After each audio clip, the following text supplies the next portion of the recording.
Hello दोस्तों, स्वागत है आपका एक बार फिर से हमारे इस वीडियो में, जिसमें हम लोग पढ़ रहे थे धातु व अधातु।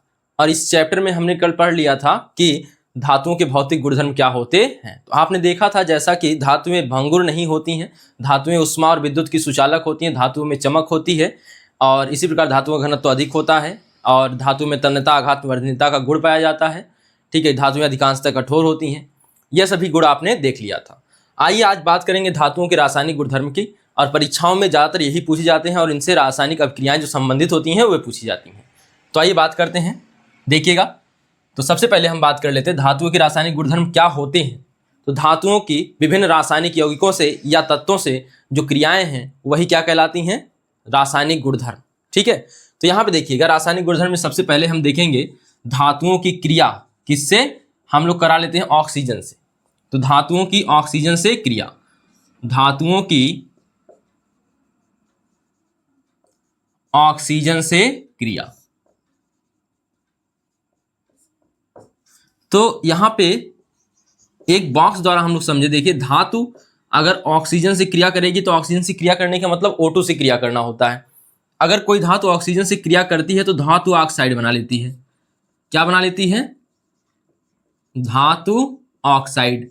ठीक है, तो धातुएं ऑक्सीजन से क्रिया करके धातु ऑक्साइड बनाती हैं। अगर ये धातु ऑक्साइड देखें, अगर हम क्रिया कराएं तो यहाँ पे आप देख सकते हैं धातुएं कुछ प्रकार में बांटी जा सकती हैं, जैसे अधिक क्रियाशील कौन है, कम क्रियाशील कौन है, मध्यम क्रियाशील कौन है। कुछ धातुएं ऐसी भी होती हैं जो क्रिया करने की कोशिश नहीं करती, बहुत कम क्रियाशील होती हैं, जैसे सोना है और प्लेटिनम है। यह सभी क्रिया करने की कोशिश नहीं करती और क्रिया करती ही नहीं है ऑक्सीजन से। ठीक है, तो यहाँ पे हम देख सकते हैं, एक चीज देखेंगे, तीन कैटेगरी में बांट सकते हैं। तो यहाँ पे सक्रिय धातुएं, सक्रिय धातुएं, तो सक्रिय धातु में उस धातुएं शामिल होंगी जो सामान्य ताप पर ही क्या कर लेती हैं, ऑक्सीजन से क्रिया, जैसे सोडियम और पोटेशियम, सोडियम और पोटेशियम। ठीक है, तो यहां पे क्षार धातुओं को रखेंगे। किसको रखेंगे, क्षार धातुओं को। क्षार धातुएं तेजी से क्रिया करती हैं, ऑक्सीजन के साथ रिएक्ट करती हैं और सोडियम और पोटेशियम इतने ज्यादा क्रियाशील हैं कि इनको खुले वातावरण में रखते ही इसमें आग लग जाती है, इसीलिए इन्हें कैरोसिन में बंद करके रखा जाता है। तो इन्हें किस में रखा जाता है, कैरोसिन में। कैरोसिन मतलब होता है मिट्टी का तेल। ठीक है, तो यहां पे देख सकते हैं। इसके बाद हम रख सकते हैं कम क्रियाशील, यहां पे हम रख सकते हैं मध्यम क्रियाशील धातुएं, जो ऑक्सीजन के प्रति मध्यम क्रियाशीलता दर्शाती हैं। इसमें किसको रखेंगे, इसमें जैसे मैग्नीशियम है, लोहा है। ठीक है, यह सभी धातुएं शामिल हो जाएंगी और यह भी क्रिया करती हैं, लेकिन यह तेजी से क्रिया नहीं करती हैं, रिएक्ट नहीं करती हैं, धीरे धीरे रिएक्ट करती हैं। और इसमें भी मैग्नीशियम की धातु की जब पतली पट्टी को जलाया जाता है तब मैग्नीशियम ऑक्साइड बन जाता है। तो मैग्नीशियम को जलाना पड़ता है, मैग्नीशियम को ऑक्सीजन की उपस्थिति में। और कैसे जलाया जाएगा, मैग्नीशियम की पतली पट्टी बना ली जाती है और उसको जलाया जाता है, तो मैग्नीशियम ऑक्साइड का निर्माण होता है। ठीक है, अब यहां पे देखेंगे अगला, अक्रिय धातुएं।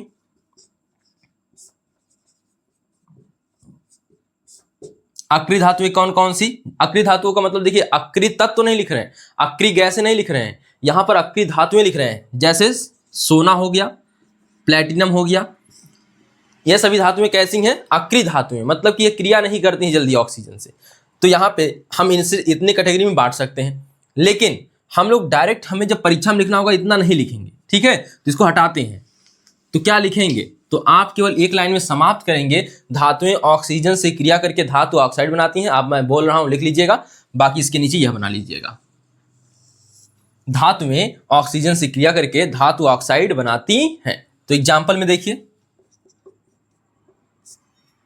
जैसे सबसे पहले यही ले लीजिए, सोडियम ऑक्सीजन से क्रिया करके क्या बनाता है, जैसे सोडियम की संयोजकता कितनी होती है, यहां पर +1, ऑक्सीजन की कितनी हो जाएगी, -2। क्रिया कराइए तो यहां पे यह जो होगा 2 यहां आ जाएगा, आपको पता है, यह क्रिया यहां करके ऐसे हो जाएगा N2O, और एक जाएगा इसके पैर में तो कोई प्रभाव नहीं पड़ेगा, तो इसलिए क्या मिलता है, N2O, sodium oxide, sodium oxide. ठीक है, तो यह रहा पहला एग्जाम्पल। दूसरा एग्जाम्पल देख लीजिए, दूसरा आप पोटेशियम भी करा सकते हैं। आप देख लीजिए यहाँ मैग्नीशियम का O2 से क्रिया कराएंगे तो मैग्नीशियम होता है Mg+2 या 2+ भी लिखते हैं, और यहाँ पे हो जाएगा O2-, ठीक है, O2-। यहाँ पे 2 इसके पैर में जाएगा नहीं जाएगा, क्योंकि दोनों सेम है तो यह खत्म हो गए, तो बन गया आपका MgO। क्या बन गया?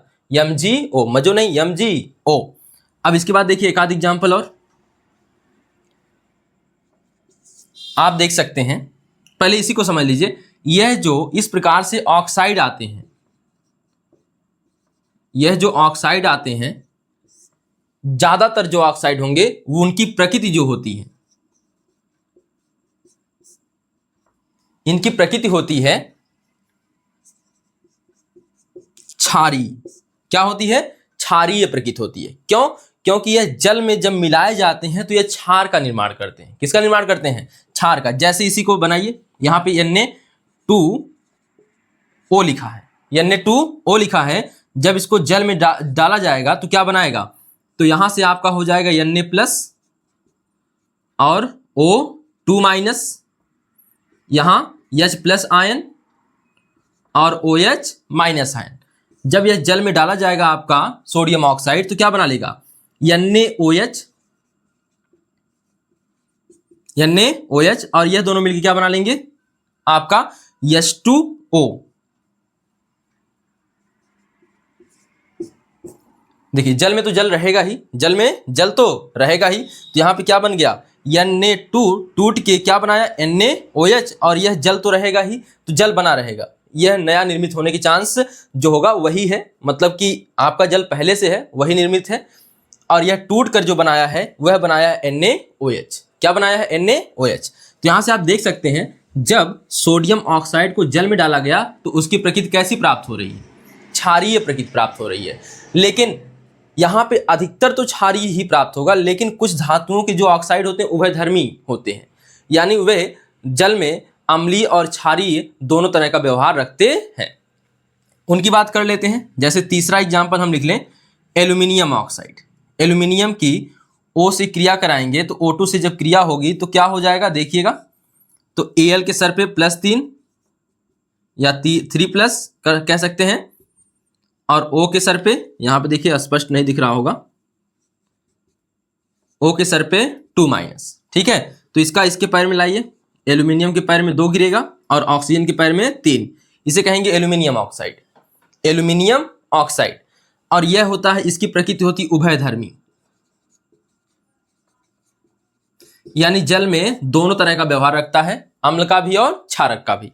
ठीक है, यह प्रकृति मतलब है कि अम्लीय प्रकृति रखता है कि क्षारीय प्रकृति रखता है, उसी आधार पर हम डिसाइड करते हैं। अगर अम्लीय रखेगा तो अम्लीय प्रकृति बोलेंगे, और क्षारीय व्यवहार करेगा तो क्षारीय प्रकृति बोलेंगे, और दोनों तरह का व्यवहार रखेगा तो उभयधर्मी ऑक्साइड कहेंगे। ठीक है, तो यह एक उभयधर्मी ऑक्साइड है। क्या अन्य कोई उभयधर्मी ऑक्साइड है? तो कभी कभी परीक्षा में पूछ देता है, किन्हीं 2 उभयधर्मी ऑक्साइडों का नाम लिखिए, किन्हीं 2 उभयधर्मी ऑक्साइडों का नाम लिखिए। तो आप लिख सकते हैं, देखिए अन्य उभयधर्मी ऑक्साइड कौन कौन है। जैसे एक तो यही हो गया एल्यूमिनियम ऑक्साइड, एक हो गया PbO प्लम्बम ऑक्साइड, या आप लेड ऑक्साइड बोल सकते हैं। इसके बाद एक आ जाएगा जिंक ऑक्साइड, और इसके बाद एक आ जाएगा बेरिलियम ऑक्साइड। ठीक है, और भी अगर आप लिखना चाहें तो यह आपके पास, और क्या लिखेंगे, इतना ETC लगा लेंगे। ठीक है, तो उभयधर्मी ऑक्साइडों में कौन कौन है? एल्यूमिनियम, इसको हटा दें, देखिएगा, तो यहाँ पे एल्यूमिनियम ऑक्साइड एक उभयधर्मी ऑक्साइड है। इसके बाद अन्य क्या है? PbO, ZnO यानी जिंक ऑक्साइड, BeO मतलब बेरिलियम ऑक्साइड, ETC मतलब आदि होता है। ठीक है, तो और भी हो सकते हैं। यहाँ पर आपके लिए इंपॉर्टेंट है कि 2 का नाम याद रहे। ठीक है, देखिए एक बार फिर से देख लीजिए, धातुओं की ऑक्सीजन से क्रिया। धातुओं की ऑक्सीजन से क्रिया, तो धातुएं ऑक्सीजन से क्रिया करके क्या बनाती हैं? धातु ऑक्साइड बनाती हैं। जैसे उदाहरण में यह दे देंगे, परीक्षा में आपको पूरा यह नहीं लिखना है कि इससे क्रिया करके यह ज़्यादा क्रियाशील है, यह सामान्य तौर पर क्रिया कर लेगा और इसको जलाना पड़ेगा, यह सब नहीं लिख के आना है। आपको केवल इतना लिखना है, धातुएं ऑक्सीजन से क्रिया करके धातु ऑक्साइड बनाती हैं, और यह बना दीजिएगा नीचे। उसके बाद 1-2 इसमें से एग्जाम्पल दे दीजिएगा। यह भी जब तक ना कहे तब तक नहीं बताएंगे, जब तक आपसे जबरदस्ती ना पूछा जाए प्रकृति बताइए ऑक्साइडों की, धातु ऑक्साइडों की, तब तक मत बताइएगा। तो क्या करेंगे, आप लोग इतना ही परीक्षा में दर्शाएंगे। अलग से क्वेश्चन पूछ सकता है उभयधर्मी ऑक्साइड क्या होता है, ठीक है। तो आप परिभाषा के रूप में लिख सकते हैं कि ऐसे ऑक्साइड जो जल के साथ अम्लीय और क्षारक दोनों की तरह व्यवहार करते हैं उन्हें हम उभयधर्मी ऑक्साइड कहते हैं। एग्जाम्पल के तौर पर इन्हें लिख सकते हैं, ठीक है। पहले इसको उतार लीजिए। तो देखिए अब दूसरा गुणधर्म है धातुओं की जल से क्रिया। इसके पहले हमने क्या देखा, धातुओं की ऑक्सीजन से क्रिया। धातुओं की जल से क्रिया देखिए, धातुएं जल से क्रिया करके क्या बनाती हैं। तो धातुओं की क्रिया जल से भी तीन तरह से हो सकती है। पहला हो सकता है कि अधिक जो क्रियाशील होंगी वह ठंडे जल से क्रिया कर लेंगी, और जो उससे कम होंगी वह भाप से क्रिया कर लेती हैं। कुछ धातुएं जल से क्रिया ही नहीं करती हैं। तो जो ठंडे जल से क्रिया कर लेंगी उनका नाम है सोडियम पोटेशियम, ठीक है। और भी हो सकती हैं, तो लेकिन सोडियम और पोटेशियम को आप याद रखिए, यह ठंडे जल से क्रिया कर लेती हैं, ठंडे जल से क्रिया कर लेती हैं, ठीक है। और यहाँ पे यही मुख्य है और इन्हीं को याद रखना है, ठीक है। और इसके बाद जो है आपको ठंडे जल से नहीं भाप से क्रिया करती हैं। जैसे भाप से क्रिया करने वाली धातुएं हैं वह है लोहा यानी आयरन, या फिर और कौन है, एल्यूमिनियम है। यह जो धातुएं हैं यह किससे क्रिया करती हैं, भाप से। भाप से मतलब समझ रहे होंगे, पानी को गर्माएंगे तो जो भाप निकलेगी उससे। तो यह भाप से क्रिया करती हैं, तो यहाँ पे भाप से, ठीक है। और इसके बाद कुछ धातुएं हैं जो जल से क्रिया ही नहीं करती हैं। कौन कौन सी, जैसे पारा हो गया, सोना हो गया, प्लेटिनम हो गया, ठीक है। पारा हो गया, सोना हो गया, प्लेटिनम हो गया, और एक और है कॉपर, जोड़ लीजिए, आदि कर लीजिए। यह सभी धातुएं जल से क्रिया नहीं करती हैं, ठीक है। तो इस प्रकार हम तीन भाग में देख सकते हैं। लेकिन एक चीज और, जब ठंडे जल से क्रिया करेगा कौन, धातु, जब धातु ठंडे जल से क्रिया करती है तो वह क्या बनाती है, तो वह बनाएगी धातु हाइड्रोक्साइड, धातु हाइड्रोक्साइड, ठीक है। और बनाएगा H2 यानी हाइड्रोजन गैस। और जब भाप से क्रिया करेगा तो धातु ऑक्साइड बनेगा, धातु ऑक्साइड बनेगा, और हाइड्रोजन गैस निकलेगी प्लस, ठीक है। इनसे कोई क्रिया ही नहीं होगी तो कुछ नहीं बनेगा। तो आइए इसी तीन चरण मतलब तीन भागों में हम इसे समझ लेते हैं। तो इसको मिटाते हैं। तो हमने जो देखा, धातु की जब जल से क्रिया कराते हैं तो जल भी दो टाइप का हो सकता है, दो जल से क्रिया कर सकती है। और जल दो रूपों में कौन कौन सा, एक ठंडा जल और एक भाप का रूप। तो यहां पे जो देखेंगे, इसके बाद जो आएगा, जल से जब धातुएं क्रिया करती हैं जो अधिक क्रियाशील होती हैं वह बनाती हैं धातु हाइड्रोक्साइड, धातु हाइड्रोक्साइड यह बना लेती हैं। प्लस नहीं, अभी नहीं, एक चीज और बन सकता है, या इसकी जगह पे अगर कम क्रियाशील है, उससे कम क्रियाशील है, ठीक है, सोडियम पोटेशियम से कम क्रियाशील है, तो कुछ धातुएं भाप से क्रिया करती हैं। जैसे लोहा और क्या था, लोहा और आपका मिल गया था एल्यूमिनियम, ठीक है। तो यहां देखिए धातु हाइड्रोक्साइड, अगर उस तरह से इनके अलावा भाप से क्रिया होगी तो धातु ऑक्साइड मिल जाएगा, धातु ऑक्साइड मिल जाएगा, और प्लस में H2 गैस, ठीक है। तो यहां आप लिखेंगे, हम बोल रहे हैं तो आप लोग लिख लेंगे क्या, धातुएं जल से क्रिया करके धातु हाइड्रोक्साइड या धातु ऑक्साइड और H2 बनाती हैं। यहां पे इस शब्द के लिए यह जो ऑब्लिक लगा है इसके लिए या शब्द का इस्तेमाल करेंगे। किसका इस्तेमाल करेंगे, या का। धातुएं, देखिए धातुएं जल से क्रिया करके धातु हाइड्रोक्साइड या धातु ऑक्साइड और H2 बनाती हैं। इनमें से कोई एक बनेगा और यह पक्का बनेगा। तो इनमें से कोई एक, अब डिपेंड करता है कि कब कौन बनेगा। ठंडे जल से अगर क्रिया हो रही तो यह बनेगा, ठंडे जल से क्रिया होने पर यह बनेगा, और गर्म जल से क्रिया होगी तो यह बनेगा। गर्म जल मतलब यहां पे कौन है, भाप। तो यहां पे आप लोग लिख सकते हैं भाप, ठीक है। तो देखिए ठंडे जल से क्रिया होने पर यह बनेगा धातु हाइड्रोक्साइड और प्लस में H2। अगर भाप से क्रिया हो रही है तो धातु ऑक्साइड और क्या बनेगा, H2। तो आइए बात करते हैं, इसको हटा दें। अब एग्जाम्पल देखिएगा, मैंने जो बोला होगा आपने नोट कर लिया होगा, एक बार फिर से दोहरा देते हैं। धातुएं जल से क्रिया करके धातु हाइड्रोक्साइड या धातु ऑक्साइड और H2 बनाती हैं। एग्जाम्पल,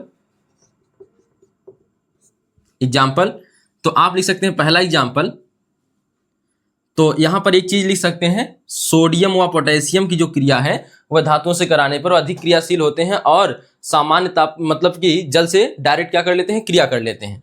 तो सोडियम की क्रिया देख लेते हैं, सोडियम की जल से क्रिया, सोडियम की जल से क्रिया क्या बनाएगा, और यहां पे यह जल कैसा होगा, ठंडा जल, ठीक है। तो ठंडा जल धातु हाइड्रोक्साइड बनाएगा, क्या बनाएगा, धातु हाइड्रोक्साइड। इसको तोड़कर देख सकते हैं क्या बनेगा, H+ और OH- आयन होता है जल में, और जब यह सोडियम से क्रिया करेगा तो सोडियम क्या बना लेगा इसके साथ मिलके, सोडियम हाइड्रोक्साइड, क्या बनाएगा, सोडियम हाइड्रोक्साइड, और कौन सी गैस निकलेगी, हाइड्रोजन गैस निकलेगी, ठीक है। तो इसको मिटा देते हैं। इसी प्रकार आप पोटेशियम की भी क्रिया कराएंगे तो KOH बनेगा और क्या बनेगा, H2। दूसरे प्रकार की क्रिया देखिए, यह रही ठंडे जल से क्रिया। अब भाप वाला एक देखिए, Fe की क्रिया करा लीजिए, Fe की पहले नहीं, एल्यूमिनियम की करा लीजिए, और एल्यूमिनियम की कराइए किससे, H2O से। यहां पे यह रहेगा भाप, क्या रहेगा, भाप। जल, भाप भी तो जल ही है, तो यहां पे भाप रखें। अब यहां पे देखिए फिर यह टूटेगा H+ में और OH- में, और एल्यूमिनियम में कितना होता है, 3+, ठीक है। यानी कि यहां पे देखिए यह OH का होल थ्राइस हो जाएगा, इसके ऊपर एक है, जिसके सर पे यहाँ पे एक, इसका मतलब क्या लिखा है, एक लिखा है, कुछ नहीं है तो क्या लिखा है, एक चिन्ह बना है, यानी एक, दो चिन्ह बना होता तो दो, एक आएगा इसके पैर में तो Al हो जाएगा, OH का क्या हो जाएगा, होल थ्राइस, प्लस क्या बनेगा, H2 गैस। आप ये दोनों याद रखेंगे, ठीक है। तो लोहे से क्रिया कराने की अगर अवस्था आती है तो क्या देखेंगे, वहां पे आप यहाँ पे केवल हल्का समझ लीजिए लोहे से क्रिया कैसे होगी। यहां पे देखिए, एक मिनट, भाप से जब क्रिया करेगा तो धातु ऑक्साइड बनेगा, यहां पे गलत हो गया है, देखिए। तो भाप से क्रिया करेगा ना, तो यहां पे H2 तोड़ लीजिए और O2 तोड़ लीजिए, ठीक है। तो यह Al कर लेगा O से क्रिया, तो यह बनेगा Al2, ऑक्सीजन से क्रिया याद है, तो ऑक्सीजन, Al की क्रिया ऑक्सीजन से जो थी ना वह बन जाएगा, एल्यूमिनियम ऑक्साइड बन जाएगा, और H2 बचा हुआ है तो H2 यहां आ गया, ठीक है। यह आपको केवल समझाने के लिए है, बाकी तो बातें आपको याद रखनी पड़ेंगी कि धातुएं जल से क्रिया करके क्या बनाती हैं, धातु ऑक्साइड बना सकती हैं या धातु हाइड्रोक्साइड बना सकती हैं, और प्लस में क्या बनाएंगे, एक्स्ट्रा H2, ठीक है।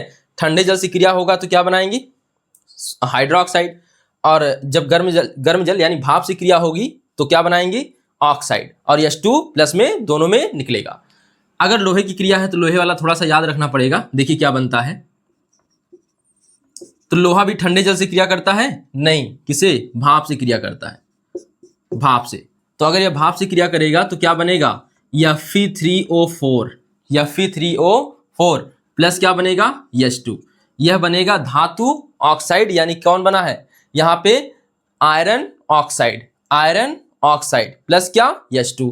तो आपने यह देखा तो क्या है, धातुओं की जल से क्रिया, धातुएं जल से क्रिया करके धातु हाइड्रोक्साइड या धातु ऑक्साइड अब प्लस में क्या बनाती हैं, H2 बनाती हैं।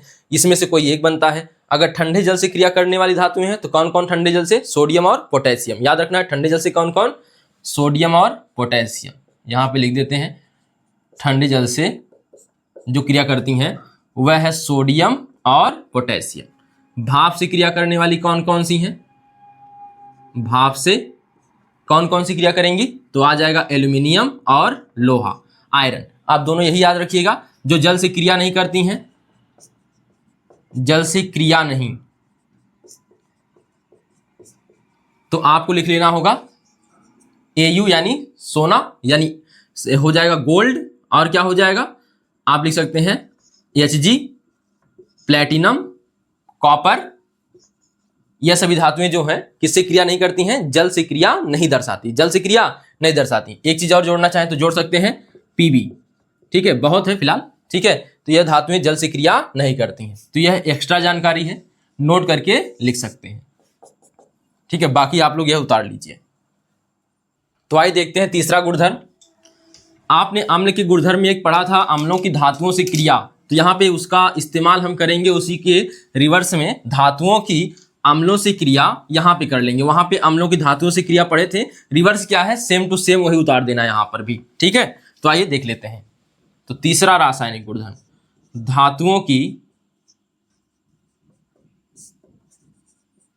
अम्लों से क्रिया, धातुओं की अम्लों से क्रिया। ठीक है, तो देखिए, तो धातु प्लस अम्ल, धातु प्लस अम्ल जब क्रिया कराई जाती है तो क्या बनता है? अब देखिए, धातु प्लस अम्ल जब क्रिया करते हैं तो यहां बनता है लवण plus hydrogen gas, hydrogen gas.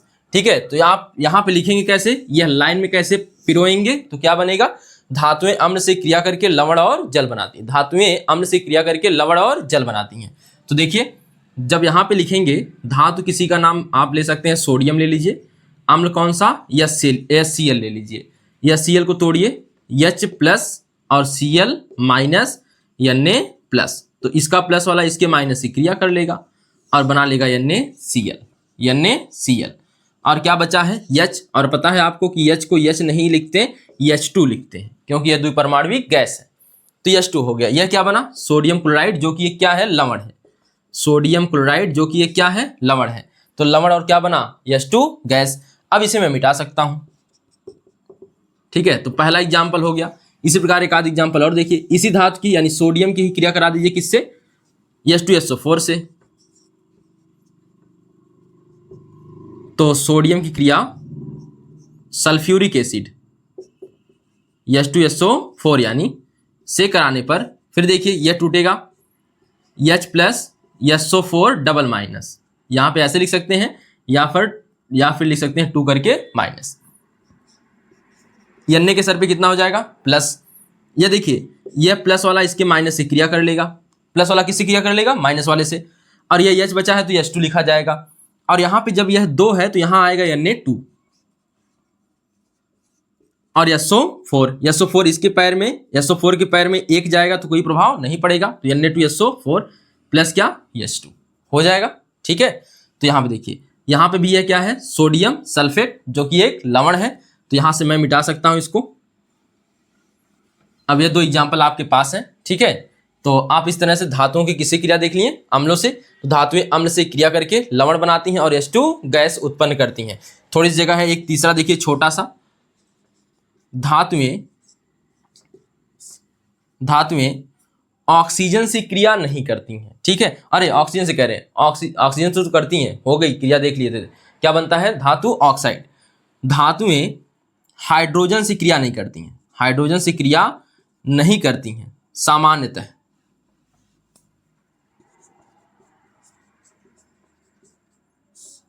सामान्यतः हाइड्रोजन से क्रिया नहीं करती हैं।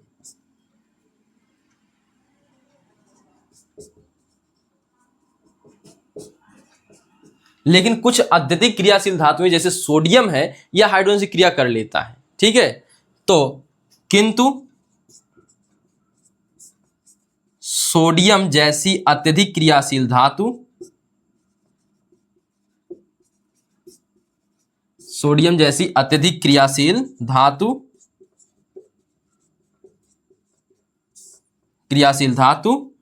हाइड्रोजन से क्रिया दर्शाती है।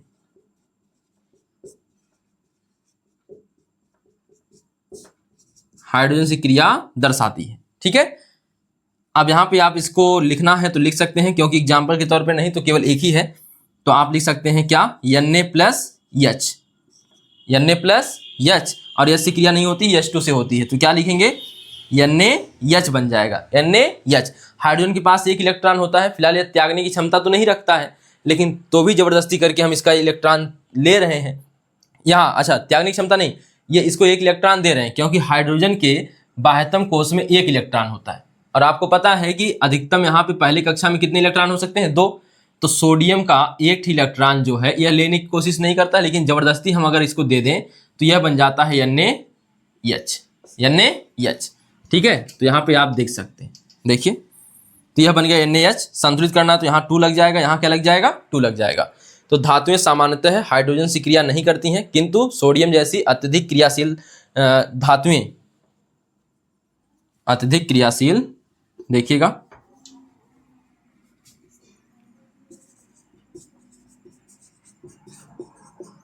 अत्यधिक क्रियाशील धातुएं यश से क्रिया दर्शाती हैं। तो यह आप लिख सकते हैं। इन दोनों को पहले उतार लीजिए, फिर मैं आगे बढ़ता हूं। आइए देखते हैं अब यहाँ पे थोड़ा सा एक यहाँ पे चेंज कर लीजिएगा, यह 4 हो जाएगा। अब आइए पांचवा देखते हैं, पांचवा रासायनिक गुणधर्म। तो अभी तक आपने देख लिया कौन कौन सा। सबसे पहले देख लिया, यहाँ पे लिख देते हैं। सबसे पहले आपने देखा ऑक्सीजन से क्रिया, फिर देखा जल से क्रिया, ठीक है, जल में भी ठंडा जल और भाप से। और उसके बाद आपने देख लिया किससे क्रिया, एक देख लिया अभी हाइड्रोजन से क्रिया, जो कि सामान्यतः धातुएं नहीं करती हैं। और उसके पहले आपने देख लिया था अम्ल से क्रिया। तो सबसे पहले अम्ल से देखा था, फिर H2 को देखा था। तो यहाँ पे लिख देते हैं सबसे पहले अम्लों से क्रिया, फिर किससे क्रिया, H2 से। अब हम देखेंगे क्रिया, आप लिख सकते हैं क्लोरीन से क्रिया। धातुएं क्लोरीन से क्रिया आसानी से करती हैं। तो देखिए क्यों, क्योंकि जो धातुएं हैं उनके पास एक्स्ट्रा इलेक्ट्रॉन होता है जो देती हैं, और क्लोरीन के पास एक कमी होती है। क्लोरीन के पास एक कमी होती है, तो धातुएं जो है क्लोरीन से क्रिया कर लेती हैं। यानी इनका इलेक्ट्रॉनिक विन्यास अगर आप देखते हैं तो क्या आता है क्लोरीन का 2 8 7। यानी इसका अष्टक पूरा करने के लिए हमें एक इलेक्ट्रॉन देना होगा। यहाँ कौन देगा, धातुओं के पास अतिरिक्त इलेक्ट्रॉन होता तो वही देंगी। तो धातुएं क्लोरीन से क्रिया कर लेती हैं। तो लिखेंगे पांचवा नहीं, अब आ जाएगा छठवां।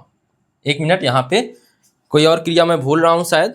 तो 3 4, वहां पे 4 था, यह पांचवा होगा। यह कौन सा हो जाएगा, पांचवा। यहां पे देख लीजिएगा धातुओं की क्लोरीन से क्रिया। धातुओं की क्लोरीन मतलब Cl2 से क्रिया।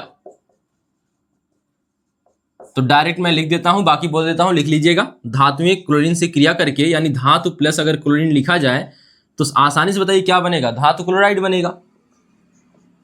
धातु क्लोराइड बनाती हैं। तो एक लाइन में अगर लिखना होगा सबसे पहले वही लिखेंगे, धातुएं क्लोरीन से क्रिया करके धातु क्लोराइड बनाती हैं। उसके बाद यह लिख देंगे, ऐसे बॉक्स बना देंगे, ठीक है। तो धातुएं क्लोरीन से क्रिया करके धातु क्लोराइड बनाती हैं। धातुएं क्लोरीन से क्रिया करके धातु क्लोराइड बनाती हैं। अब यहाँ पे देखेंगे एग्जाम्पल। तो धातु कोई ले लीजिए, सोडियम हमारे लिए बड़ा आसान है, तो सोडियम लेते हैं और Cl लेते हैं। और Cl नहीं रखना होता है, Cl2। जो द्विपरमाणुक गैसें हैं उन्हें सिंगल में नहीं रखते हैं, हमेशा द्विपरमाणुक रूप में ही लिखते हैं। जैसे द्विपरमाणुक गैसें कौन कौन है, H2 है, Cl2 है, Br2 है, I2 है और O2 है, ठीक है।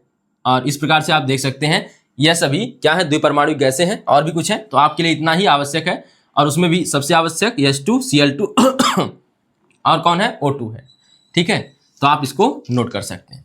देखिए Na प्लस Cl2, तो Na के सर पे प्लस और Cl के सर पे माइनस, दोनों सेम है। तो यह खत्म हो जाएगा, क्या बनेगा, केवल NaCl।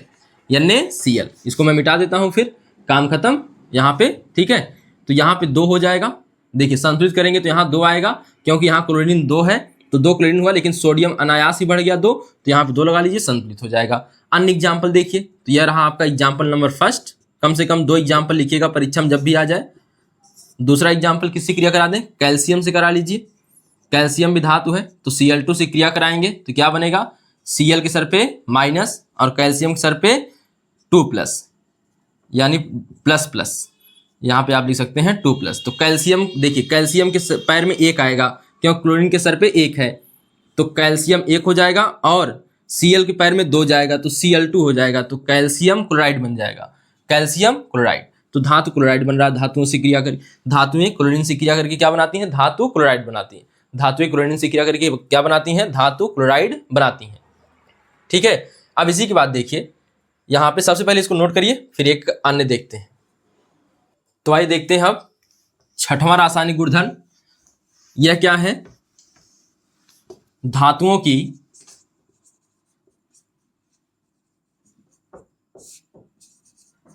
की धातु लवणों से क्रिया, ठीक है। देखिए अब ये कौन से धातु लवण आएंगे, देखिए धातु लवण कौन से आएंगे, जैसे धातु लवण कौन है, NaCl है, ठीक है, Na2SO4 है, MgSO4 है, ये सभी क्या है, धातु लवण है। तो अब जो कम क्रियाशील वाला, यहाँ की धातु जो लवण के साथ लगी होगी वह होगी कम क्रियाशील, कम क्रियाशील। और यहां वाली धातु होनी चाहिए अधिक क्रियाशील, जो क्रिया करने जा रही है, अधिक क्रियाशील। अब देखिए जो अधिक क्रियाशील रहेगा तभी जाके इसको धक्का मार के यहां से भगाएगा। यह विस्थापन अपक्रिया है, सीधी सी बात। तो अधिक क्रियाशील धातु की क्रिया जब कम क्रियाशील धातु के लवणों से कराई जाती है तब अधिक क्रियाशील धातु कम क्रियाशील धातु को स्वयं द्वारा विस्थापित कर देती है। तो लिखेंगे कैसे, देखिए। तो आपको पता है कि बलवान आदमी जाएगा तो उसके लिए चिमिरखी आदमी होना चाहिए, ठीक है। तो देखिए, जब अधिक क्रियाशील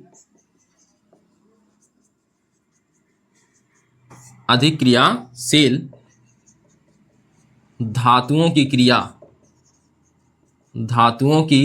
क्रिया यहां से मैं हटा दूं इसको, क्रिया उससे कम क्रियाशील, उससे यानी जो अधिक क्रियाशील उससे कम होना चाहिए, उससे कम क्रियाशील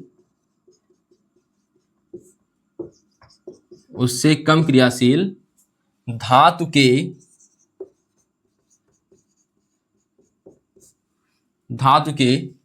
लवण विलयनों से लिख सकते हैं, विलयनों से कराई जाती है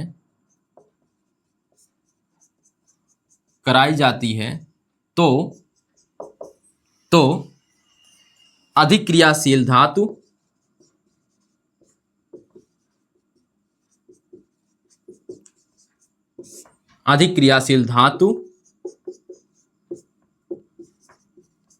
कम क्रियाशील धातु को, यहां कम क्रियाशील लिख लीजिएगा, कम क्रियाशील धातु को उसके लवण से स्वयं द्वारा विस्थापित कर देती है, स्वयं द्वारा विस्थापित कर देती है। इसकी में एक ही एग्जांपल बताएंगे, बाकी विस्थापन अपक्रिया से देख लीजिएगा। जब अधिक क्रियाशील धातुओं की क्रिया उससे कम क्रियाशील धातु के लवण विलयनों से कराई जाती है तो अधिक क्रियाशील धातु कम क्रियाशील धातु को उसके लवण से स्वयं द्वारा विस्थापित कर देती है, ठीक है। कोई अधिक पहलवान आदमी है, ठीक है, यहाँ पे देखिए, मान लेते हैं यहाँ पहलवान आदमी है और यह गया है एक चिमिरखी आदमी और यहाँ पे इसका घर है यह, ठीक है, इससे गया लड़ने, तो यहाँ पे यह इसको मार के भगा देगा और इसकी जगह पे खुद जाके बैठ जाएगा। तो इस प्रकार से यहाँ पे अधिक क्रियाशील धातु यह है, यह कम क्रियाशील धातु है और यह पूरा क्या है, लवण का विलयन मान लेंगे, ठीक है। तो इसको हटाकर स्वयं बैठ जाएगा, इसको हटाकर यह स्वयं बैठ जाएगा, तो इसे ही कहते हैं स्वयं द्वारा विस्थापित करना। जैसे कि एग्जाम्पल से समझिए, अगर हम क्रिया कराएं जिंक की, जिंक की क्रिया कराएं कॉपर सल्फेट से, आप सोचेंगे आप कौन अधिक क्रियाशील है, समझ में नहीं आ रहा। तो अभी इसके बाद बताएंगे क्रियाशीलता श्रेणी, उसी के आधार पे हम डिसाइड करेंगे कौन अधिक क्रियाशील है। तो अभी हम यहाँ पे देख लेते हैं कि जड़यन इससे जो कॉपर होता है उससे अधिक क्रियाशील होता है, ठीक है। तो कॉपर की संयोजकता जो रखा जाता है सामान्यतः वह रखा जाता है 2, तो 2+ और SO4 के सर पे 2-, और नहीं पता होगा तो यहाँ से भी आप जान सकते हैं कि SO4 के सर पे 2- रखा जाता है और यहाँ पे तब क्या होगा, दोनों का 2 कटा होगा तो Cu आया होगा, क्योंकि यह दोनों कटेंगे तब CuSO4 बनेगा। और जड़यन का कितना होता है, तो जड़यन का +2 होता है, यानी 2+ कर सकते हैं, तो जड़यन 2+। अब देखिए यहाँ का जड़यन SO4 से क्रिया कर लेगा तो क्या बना लेगा, दोनों का 2-2 बराबर हो गया तो जड़यन SO4 बन गया, ठीक है। यह दोनों सेम टू सेम है तो जड़यन SO4 और बच गया क्या, Cu, ठीक है, Cu। तो शायद संतुलित है, देख लीजिए संतुलित ही है, तो आपको यह संतुलित करने की जरूरत नहीं है, तो इसको एक बार देख लीजिए, इसको मैं मिटा देता हूं। यह रहा आपका एग्जाम्पल। तो क्या हुआ है, देखिए अधिक क्रियाशील जो धातु थी वह कम क्रियाशील धातु का यह लवण विलयन था, उसके जो कम क्रियाशील धातु थी इसको हटाकर स्वयं क्या हो गया, स्थापित हो गया। यही कहलाता है क्या, अधिक क्रियाशील धातु ने स्वयं द्वारा कम क्रियाशील धातु को उसके लवण से विस्थापित कर दिया। तो ऐसे ही उसको उतार लीजिए और यह विस्थापन अपक्रिया का सभी उदाहरण होते हैं, ठीक है। तो आप विस्थापन अपक्रिया से एक आध उदाहरण यहाँ और शामिल कर सकते हैं, तो इसको उतारिए पहले। तो आइए देखते हैं एक विशेष गुणधर्म धातुओं का, और विशेष गुणधर्म क्या है, उनकी क्रियाशीलता के लिए एक श्रेणी बनाई जाती है, उसे जानते हैं, ठीक है। तो हम कहते हैं उसे सक्रियता श्रेणी। अब स्टार बना के इसे नोट करेंगे, 2 नंबर के लिए महा मोस्ट इंपॉर्टेंट है, तो MMI, ठीक है, सक्रियता श्रेणी। या इसी को बोलते हैं वैद्युत रासायनिक श्रेणी, वैद्युत रासायनिक श्रेणी, या इसी को बोलते हैं अभिक्रियाशीलता श्रेणी, अभिक्रियाशीलता श्रेणी। ठीक है, अंग्रेजी में बोलते हैं इसी को रिएक्टिविटी सीरीज, रिएक्टिविटी सीरीज। तो आप अंग्रेजी में कह सकते हैं इसे रिएक्टिविटी सीरीज। ठीक है, तो अंग्रेजी मिटा देते हैं, आप देख लीजिए केवल। अब यहां पे यह होती क्या है, तो धातुओं की क्रियाशीलता नाम से ही स्पष्ट है। पहली बात तो यह देखिए नाम क्या है, सक्रियता श्रेणी या वैद्युत रासायनिक श्रेणी या अभिक्रियाशीलता श्रेणी, अभिक्रियाशीलता श्रेणी। इसमें धातुओं को रखा जाता है। पहली बात यह किसके लिए, धातुओं के लिए, यही बात स्पष्ट होनी चाहिए, इसमें धातुओं को रखा जाता है। धातुओं को उनकी क्रियाशीलता के आधार पर घटते क्रम में जब रख दिया जाता है तो उसे ही क्या कहा जाता है, वैद्युत रासायनिक श्रेणी। तो यह एक क्या है, सूची है। क्या है, सूची। किसकी सूची है, धातुओं की। और कैसे बनाई गई है, उनकी क्रियाशीलता के आधार पर, घटते हुए क्रम में, क्रियाशीलता के आधार पर, क्रियाशीलता के घटते क्रम में इसमें धातुओं को रखा गया है। सीधे लिख देते हैं, घटते क्रम में। ठीक है, जिनकी क्रियाशीलता अधिक है वो ऊपर रहेंगे, जिनकी क्रियाशीलता उनसे कम होती जाएगी वह नीचे रखते चले जाएंगे। तो यह सक्रियता श्रेणी एक सूची होती है जिसमें धातुओं को उनकी क्रियाशीलता के आधार पर घटते हुए क्रम में रखा जाता है। तो देखिए, तो लिखेंगे सक्रियता श्रेणी, सक्रियता श्रेणी एक सूची होती है, एक सूची होती है जिसमें धातुओं को, जिसमें धातुओं को उनकी क्रियाशीलता के आधार पर, क्रियाशीलता के आधार पर घटते क्रम में रखा जाता है।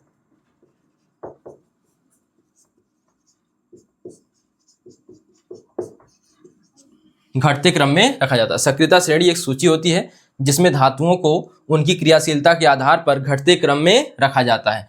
तो देखिए यहां पे बनाते हैं सूची, दिख रहा होगा आपको। तो यहां देखिएगा, थोड़ी जगह ज्यादा चाहिए तो इसीलिए यहां पे लिख रहे हैं KN। आप इसको याद करने का तरीका क्या है, कनक, मागे, एल्यूमिनियम, जिंक। कनक, यहां पे कनक मतलब देखिए कनक इस प्रकार से, मागे Mg, एल्यूमिनियम, जिंक। फिर से के लिए यह है, फिर से पड़ा है कुछ, हाँ जी, Ag, Au, यह अपने से याद रख लीजिएगा, Au। ठीक है, या चांदी सोना, चांदी सोना। ठीक है, चांदी सोना नहीं, Ag, हाँ ठीक है, चांदी सोना। ठीक है, तो यहाँ पे याद करने का तरीका क्या है, यहाँ पे इन तीनों के लिए एक शब्द, कनक। तो यह हो गया एक शब्द कनक। इसके लिए एक शब्द मागे, एल्यूमिनियम, पूरा नाम यही रहेगा। तो एक मिनट, एल्यूमिनियम, फिर जिंक, फिर पूछा जा रहा क्वेश्चन की तरह, पड़ा है कुछ पड़ा है, तो इस तरह से पड़ा है कुछ, हाँ जी, हाँ जी। लेकिन क्या पड़ा है, वह तो नहीं पड़ा है, क्या पड़ा है, चांदी और सोना। हाँ जी, चांदी और सोना। इस तरह से आप लोग इसे याद कर सकते हैं। ठीक है, तो कनक, मागे, एल्यूमिनियम, जिंक, फिर से पड़ा है कुछ, हाँ जी, Ag, Au। ठीक है, या फिर पड़ा है कुछ, हाँ जी, चांदी और सोना। ठीक है, इस तरह से याद कर सकते हैं। अब जो इसमें अधिक ऊपर होगा वह अधिक क्रियाशील होगा, जो ज्यादा नीचे होगा वह कम क्रियाशील होगा। तो सबसे कम क्रियाशील कौन है इसमें, Au है। ठीक है, इसमें कुछ धातुएं और शामिल होती हैं जो इंपॉर्टेंट है वह यहां पर दिया गया है। देखिएगा, जैसे अभी आपने एक क्वेश्चन किया था, Zn + Cu SO4। क्वेश्चन क्या है, यह गुणधर्म था धातुओं का, धातु लवणों से क्रिया। अब Zn देखिए क्या ऊपर है, तो देखिए जड़यन है। अब क्या Cu का जो लवण विलयन है, धातु का लवण विलयन जो है, Cu है धातु। अब देखिए ये नीचे है, क्या Cu नीचे है, तो जड़यन इसको गया दबा दिया, और पहले में से ऊपर था और दबा दिया, तो मतलब यहां से इसको हटा दिया, तो विस्थापित कर दिया। अगर यहीं पे हम लिख दिए होते जड़यन की जगह पे सोना या Ag लिख दिए होते, तो यह बेचारे जाते इसको दबाने के लिए, मार के इनको क्या कर देता, भगा देता। यानी Cu को मारने जाता यह, तो मार ही नहीं पाता, अपने डरा के भाग जाता, डर के भाग जाता।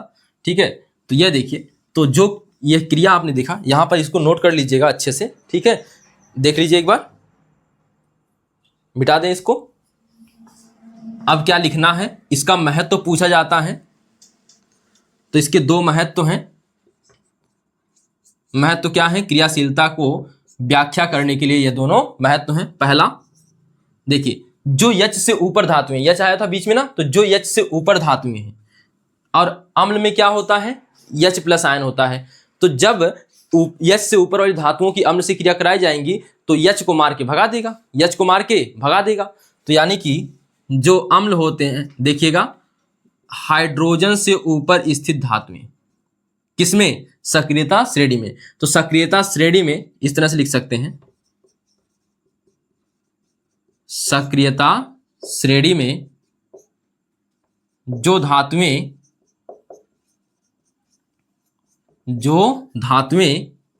हाइड्रोजन से ऊपर स्थित हैं,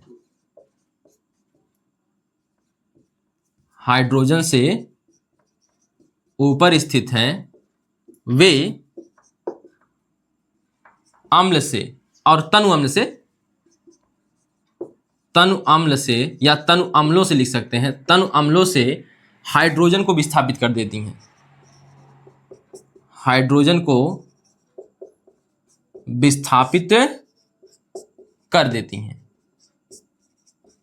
ठीक है, अब देखिए, सक्रियता श्रेणी में जो धातुएं हाइड्रोजन से ऊपर स्थित हैं, वे तनु अम्लों से हाइड्रोजन को विस्थापित कर देती हैं। जैसे एक देखिए, सोडियम की क्रिया अगर हम HCl अम्ल से कराएं, तो आप सक्रियता श्रेणी के आधार पर, जैसे कनक, मागे, एल्यूमिनियम, जिंक, फिर से पड़ा है, कुछ हाथ पड़ा है, बस यहीं तक लिखने की जरूरत है। क्या H जो सोडियम है, H से ऊपर स्थित है, बहुत ऊपर स्थित है, ज्यादा क्रियाशील है, तो क्या करेगा, सोडियम हाइड्रोजन को विस्थापित कर देगा। तो विस्थापित कर देगा तो क्या बनेगा, H प्लस Cl माइनस, यहां Na प्लस। ठीक, Na की क्रिया क्लोरीन से करा दीजिए, क्या बन जाएगा, NaCl, H हो गया विस्थापित।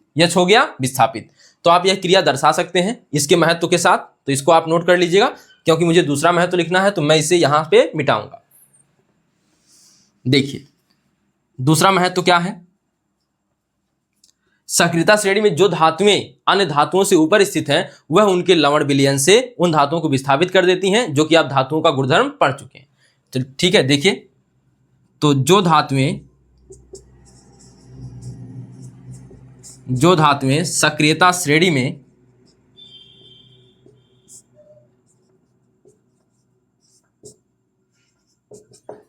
श्रेणी में अन्य धातुओं से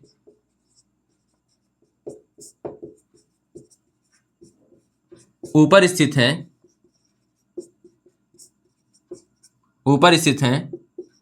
वे धातुएं अन्य धातुओं को, यहां अन्य का मतलब इसी से है, अन्य धातुओं को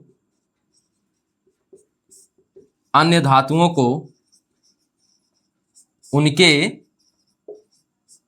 लवण विलयन से विस्थापित कर देती हैं। स्वयं द्वारा लिख सकते हैं, विस्थापित कर देती हैं। यह रहा इनका महत्व। और इसमें एग्जाम्पल कौन सा देंगे, इसमें एग्जाम्पल आप वही देंगे जो कि हम धातुओं के रासायनिक गुणधर्म पढ़ते समय आखिरी वाला पढ़ा था। वह क्या था, छठवां गुणधर्म, धातुओं की धातु लवणों से क्रिया। ठीक है, तो वहां पे अधिक क्रियाशील धातुएं कम क्रियाशील धातु के जब लवण विलयन से क्रिया करती हैं, तो कम क्रियाशील धातु को विस्थापित कर देती हैं। वही है यहाँ पर, जो धातुएं सक्रियता श्रेणी में अन्य धातुओं से ऊपर स्थित हैं, वे धातुएं अन्य धातुओं को उनके लवण विलयन से विस्थापित कर देती हैं। एग्जाम्पल देके दिखा देंगे, जड़यन, प्लस CuSO4। कुछ एग्जाम्पल ऐसे तैयार करिए ना हर जगह काम आए।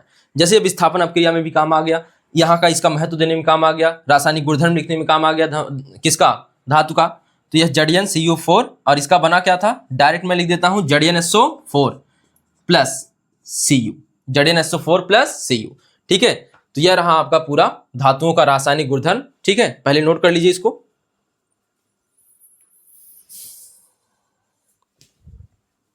उम्मीद है आप लोगों ने नोट कर लिया होगा। ठीक है, तो इस वीडियो में हम लोगों ने देखा धातुओं के रासायनिक गुणधर्म।